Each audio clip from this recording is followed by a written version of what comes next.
আসসালামু আলাইকুম, welcome back to my Lucky's দেশি কুকিং।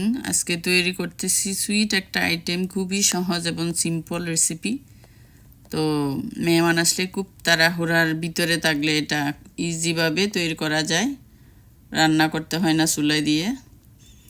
তো এটা তৈরি করার জন্য আমি কোকোনাট জেলি নিচ্ছি একটা, ওটা ক্যানের ভিতরে থাকে।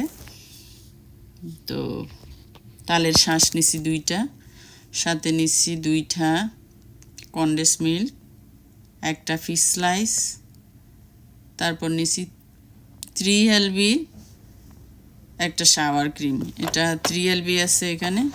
তো এগুলো একসাথে আমি মিক্স করব এখন। তো এখন একটা ক্যান কাটার দিয়ে আমি খুলে নিচ্ছি ক্যানটাকে খুলে নিয়ে আমি এগুলা এখন ঢেলে নিব। এই রেসিপিটা তৈরি করা খুবই সহজ, খুবই ইজি এবং খেতেও মজা, সিম্পল একটা রেসিপি। তো এখন আমি ঢেলে নিচ্ছি এটা হচ্ছে তালের শাঁস। এখানে ভিতরে সুগার দিয়ে ভরা থাকে ক্যানের ভিতরে, এগুলো ওয়াশ করে নিতে হয়। আমি সবগুলো একে একে ঢেলে নিচ্ছি, ফিস্টও ঢেলে নিলাম একসাথে।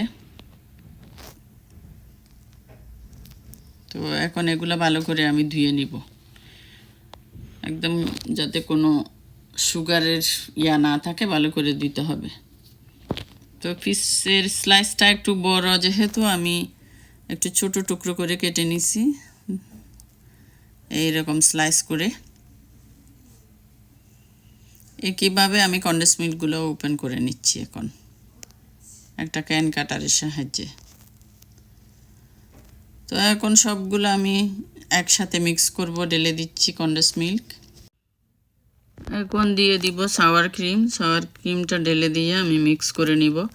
এখানে 3 এলবি সাওয়ার ক্রিম ইউজ করছি, দুইটা ইউজ করছি তালের শাঁস, একটা ক্যানের ইউজ করছি আমি কোকোনাট জেলি, তারপর একটা ফিশ স্লাইস ইউজ করছি, দুইটা কন্ডেন্স মিল্ক। একদম পারফেক্ট বরাবর, মানে মিষ্টিটা একদম বরাবরই হয়েছে, বেশিও না কমও না। তো এরকম একটা রেসিপি আপনারা বাসায় তৈরি করতে পারেন। তৈরি করা খুবই সহজ এবং ইজি, খুবই সিম্পল একটা রেসিপি, খেতেও মজা, ঝামেলা ছাড়া এই রেসিপিটা তৈরি করা একদম ইজি, ছোট বড় সবাই পছন্দ করবে।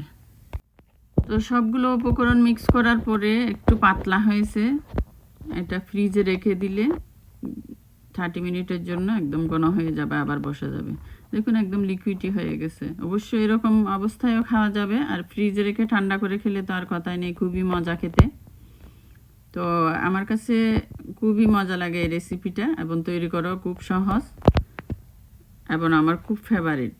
তো আপনারাও এরকম একটা রেসিপি খুব সহজে তৈরি করতে পারেন। রেসিপিটা যদি ভালো লাগে লাইক, কমেন্ট, শেয়ার এবং ফলো করতে ভুলবেন না। আবার অন্য কোনো রেসিপি নিয়ে হাজির হয়ে যাব আপনাদের সামনে। এই পর্যন্ত ভালো থাকুন, সুস্থ থাকুন, আল্লাহ হাফেজ।